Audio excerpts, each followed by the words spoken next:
Mi nombre es Victoria Pare Roldán, tengo 14 años, nací en Comodoro Rivadavia, provincia de Chubut, y vine a Corrientes cuando tenía 2 meses de vida. Escribo desde los 8 años en el taller literario Pequeños y Jóvenes Escritores Correntinos de la SADE. Yo comencé porque, mi mamá era maestra particular. Yo desde los 4 años que yo tenía contacto con los libros. Entonces yo me acuerdo que cuando los más grandes, por ejemplo, no sabían que era 2 más 2, yo le decía la respuesta. O esas pequeñas cosas que no era normal para tener 4 años. Entonces, mi mamá encontró el taller por Facebook y ahí fue donde yo empecé. Yo a los 8 años comencé el taller. Ese mismo año, en 2019, saco mi primer libro en una antología con los chicos del taller titulado Sueños y Rimas. Trata las poesías que yo escribo sobre mi mamá, sobre la estación otoño y sobre el patinaje. En ese entonces había personas más chiquititas de 6 años que estaban en el taller, pero entonces no fue tanto que tardé en acostumbrarme porque gracias que los chicos son muy buena onda, por así decirlo. Seguí haciendo el taller durante todo este tiempo. En la pandemia pensé que se iba a cortar, pero tuvimos más posibilidad de visualización. Yo estuve hablando con gente de Chile. En el Día del Niño, me acuerdo, una anécdota que justo había una reunión y después para festejar nos fuimos con mi mamá al McDonald's. Había gente de Perú, de Argentina, de Colombia también. Tengo publicado ya 5 libros, 4 son antologías con el taller y este es mi primer libro. Este libro se trata, es todo un paso que yo hice en el taller. Hay cuentos, poesías que ya están publicadas en las otras antologías, pero otras que, no están publicadas, se hizo especialmente para el libro, o otras que surgieron en la pandemia. Todo comenzó me acuerdo, un sábado a la mañana que habíamos ido a una radio, FM Zapucay, con la conducción de Rocío Palacios. Ese día, estábamos hablando de que íbamos a sacar nuestro libro, que este año teníamos que sacar. Entonces, el profesor Abelino Núñez, junto a la editorial me regalan 10 tomos. Entonces, ahí empezó, por decirlo así, la corrida de armar el libro, porque se tenía que publicar para la feria del libro, que era en julio. Entonces, algunos ya tenía publicado. El tema era que me faltaban cuentos. Entonces, me acuerdo que algunos cuentos están, por ejemplo, El hombre que no era, se relata de una tarde familiar, porque justamente esa tarde yo estaba con mi mamá. Entonces empecé a relatar esa tarde, pero también le tenía que poner un poco del misterio, que a mí me encanta.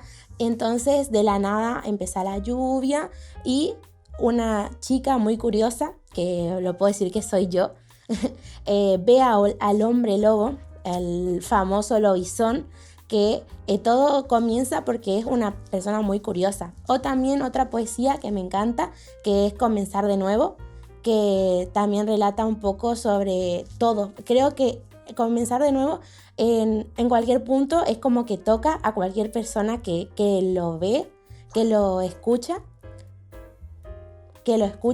o que lo lee. Los temas que a mí me encantan y descubrí el año pasado en una charla con el doctor Enrique Eduardo Galeana fue que el tema sobre los entierros, sobre los tesoros, sobre los aparecidos. Ahí, justo en una reunión el año pasado, en octubre, en la legislatura, sale La Dolorosa. Ahí yo me doy cuenta que es algo que me encanta, ese tipo de escritura. También ese tuvo mucha visualización. Yo siento que me conocen más por lo que sería La Dolorosa, porque creo que ahí fue donde empezó mi etapa el año pasado. Yo cuando era pequeña, por así decirlo, no investigaba tanto acerca de lo que iba a escribir. Por ejemplo, si tenías que escribir como Sebastián y los extraterrestres, yo no investigaba cómo eran los alienígenas. En cambio, el año pasado, cuando la profe trajo la idea sobre los aparecidos, el libro del doctor, es como que me pusieron algo que yo nunca había hecho, que era investigar. Entonces ahí fue algo como que yo quería escribir, pero me trababa al escribir porque yo no sabía. Entonces mi profe me dijo, no podés escribir algo que no sabes. Y tenía razón. Entonces ese día, los sábados nosotros tenemos taller de 9 a 10. Terminó el taller y con mi mamá nos fuimos al cementerio San Juan Bautista, que vivimos cerca. Entonces, como vivimos cerca del colectivo, del cementerio, tomamos un colectivo, que es el 104A, y pasa por el cementerio. Entonces es como escuchar a los colectiveros hablar sobre esta señora que se llama La Dolorosa. Entonces ahí comenzó la investigación de ir a los cementerios, hablar con personas, hablar con gente que trabaja ahí, e ir a las visitas del cementerio. Después de esto empecé a trabajar en mi libro, que tiene Merece lo que sueñas. Como ya había dicho antes, que fue algo como muy rápido hacerlo, yo estaba buscando, tenía la imagen, pero no tenía el nombre. Entonces una frase que yo siempre me digo es merece lo que sueñas. Entonces yo me acuerdo que estaba hablando por WhatsApp con una amiga y le pongo merece lo que sueñas, pero yo pongo la frase por poner, porque no podía decir que estaba por lanzar el libro. Entonces ahí mi mamá justo viene a la habitación y le digo, tengo el nombre del libro. Entonces de ahí salió el nombre y es todo una recopilación de estos 6 años que llevo en la escritura.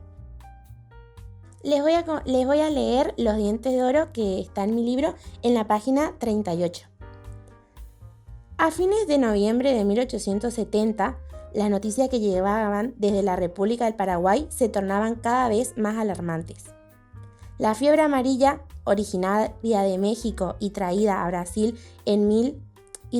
en Brasil en 1849, había comenzado a extenderse por la región.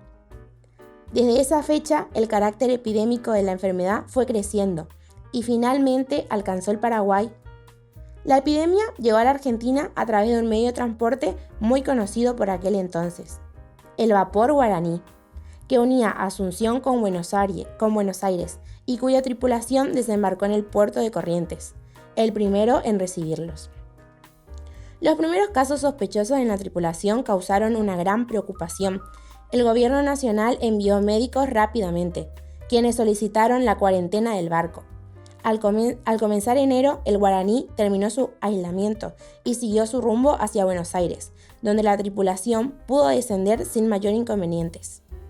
Sin embargo, a pesar de las preocupaciones adoptadas con el barco, hacia finales de enero, la fiebre amarilla comenzó a hacer su aparición en Corrientes.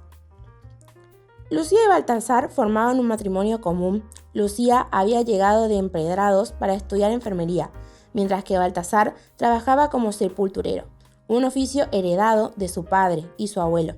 El abuelo de Baltasar, Domingo, había trabajado en el antiguo cementerio, donde actualmente se encuentra la legislatura, y su padre había sido uno de los primeros sepultureros del cementerio de la Cruz, de su inauguración en 1826. Allí trabajaba Baltasar, mientras que Lucía lo hacía en el hospital que se encontraba justo al lado del cementerio. La rutina de la familia había sido constante desde el nacimiento de su hijo Pedro. Lucía trabajaba durante el día y Baltasar se quedaba a cuidar al niño. Cuando ella regresaba del trabajo, se quedaba con Pedro y Baltasar salía para cumplir sus turnos en el cementerio. La madre de Lucía vivía en Empedrados, en una casa modesta, y la familia solía visitarla a menudo. La familia de Baltasar, por su parte, residía en la capital y lo visitaba a diario. Fue en ese contexto que Lucía comenzó a trabajar en el vapor Guaraní, atendiendo a los enfermeros de fiebre amarilla. Fue entonces cuando ambos tomaron la decisión de enviar a Pedro a casa de su madre en Empedrados, para que ella lo cuidara mientras la epidemia avanzaba en Corrientes. Una vez terminada la cuarentena del barco, los casos de fiebre amarilla comenzaron a proliferar en la ciudad. Los enfermeros y las víctimas mortales aumentaban cada día. Tanto el hospital como el cementerio estaban desbordados. Se empezó a rumorear que ya no quedaba espacio en el cementerio y los cadáveres se acumulaban. Fue entonces cuando el gobierno decidió trasladar los cuerpos del cementerio de la Cruz al recién inaugurado cementerio de San Juan Bautista. De acá en adelante voy a soñar para merecer. Sueño, por ejemplo, bueno, ya se está cumpliendo este documental, que es uno de mis sueños.